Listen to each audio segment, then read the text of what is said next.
Joining us now, Israeli Prime Minister Benjamin Netanyahu. Welcome to Fox News Sunday, sir. Thank you. Good to be with you, Shannon. Let's start there where Ben left off. The eradication of Hamas versus bringing home the hostages. Can you have both? Yeah, they're not mutually exclusive. In fact, they're mutually compatible, because the only thing that will get the hostages released is the thing that will defeat Hamas, which is a sustained military effort. It already got half the hostages released. It'll get the other half too. But I want to say one thing to your audience, which people don't realize. Victory is within reach. We've already destroyed 3/4 of the Hamas organized terrorist battalions.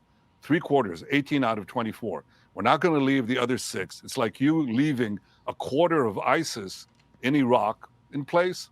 And you say, well, they can have their little territory. It's okay. Obviously, ISIS would reestablish itself. Hamas, ISIS would reestablish itself too if we don't finish its last remaining bastion. At the same time, I agree with the U.S., and I've instructed the Army accordingly to give us a plan, a dual plan. One, to vacate the population, the civilian population, because we're not fighting them. We're fighting the terrorists. And secondly, to destroy those remaining battalions.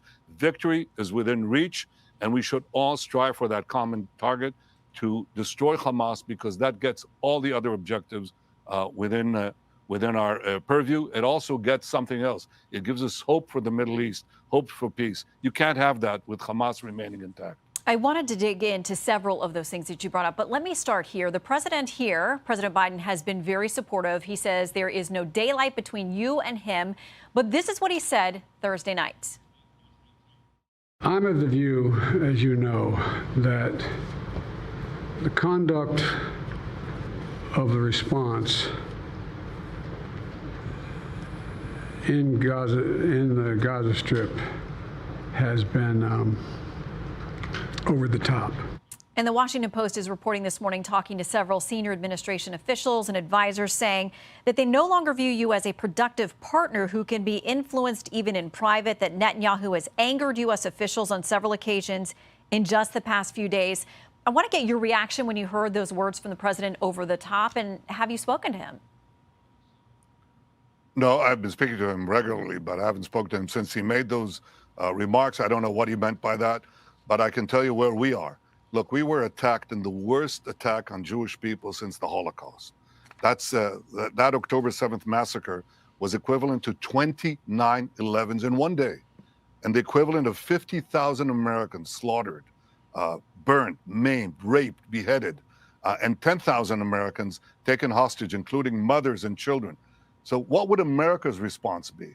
I'd say that it would be at least as strong as Israel's, and many Americans tell me we would have flattened them, we would have turned them into dust. Well, we're proceeding, as John Spencer, a world-renowned military historian and the head of urban warfare at West Point, said, we're proceeding as no other army has on earth in taking precautions to prevent civilian casualties. We're putting flyers in there. We're calling on the cell phones Palestinian civilians, telling them to get out of harm's way. Hamas is trying to keep them in harm's way at gunpoint and often at gunfire. We are creating safe corridors. We're allowing humanitarian help to get to safe zones.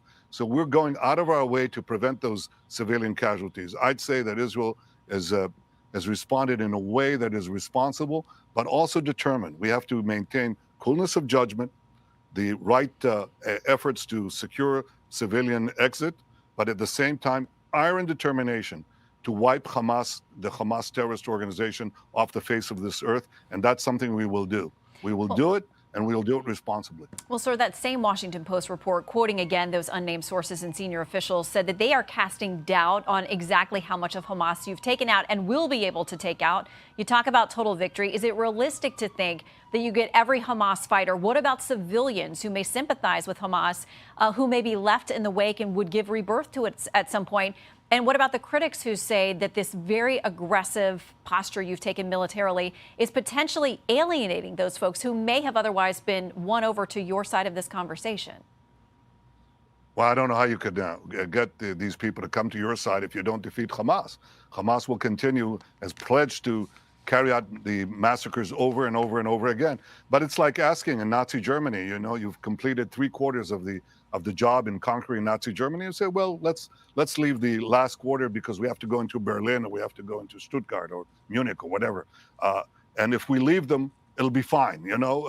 The people will, if we don't leave them, if we go and finish the job, then the German people will never forgive you.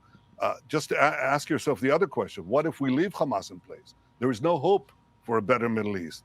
There's no hope that we'll set back the Iran terror axis. In fact, they'll have an incredible victory. So we have to finish the job. I think all these people who are naysaying or saying we can't do it, they're the ones who said just 3 months ago, don't go into a ground offensive.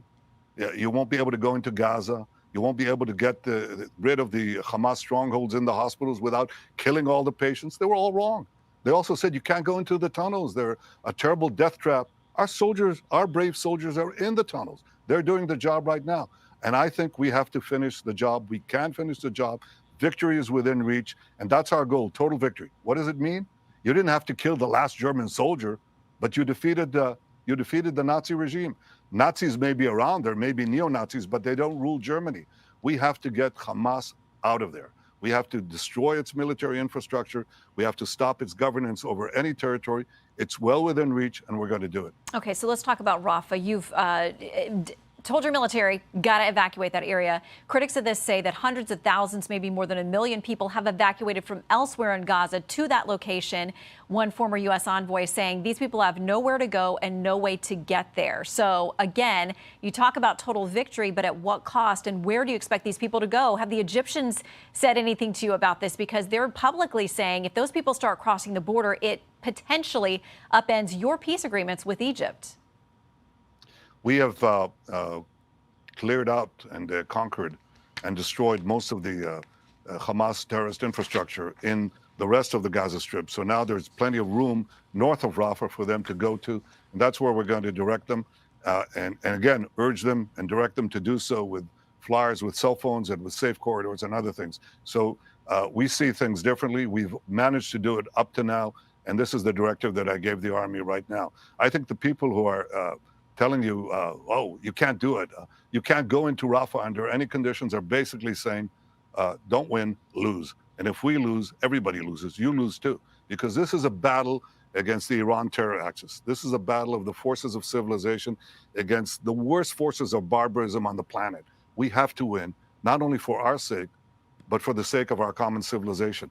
And it just has to be, you just have to continue purposefully, methodically, and responsibly, and we're going to do it. And by the way, this position is not just mine. It's the people of Israel.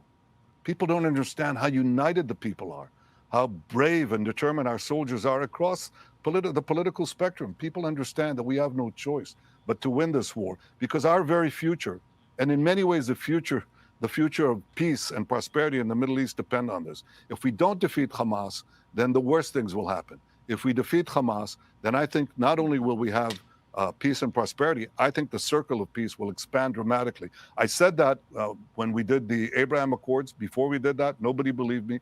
We got 4 historic peace treaties. I'm telling you that now. We have a terrible future if we don't destroy Hamas. We have a brilliant future once we do, and we will. Well, we know. Soon. We know the people of Israel are still very much grieving the events of October 7th and have great resolve. Prime Minister, thank you for your time. Thank you. I'm Steve Doocy. I'm Brian Kilmeade. And I'm Ainsley Earhart. And click here to subscribe to the Fox News YouTube page to catch our hottest interviews and most compelling analysis.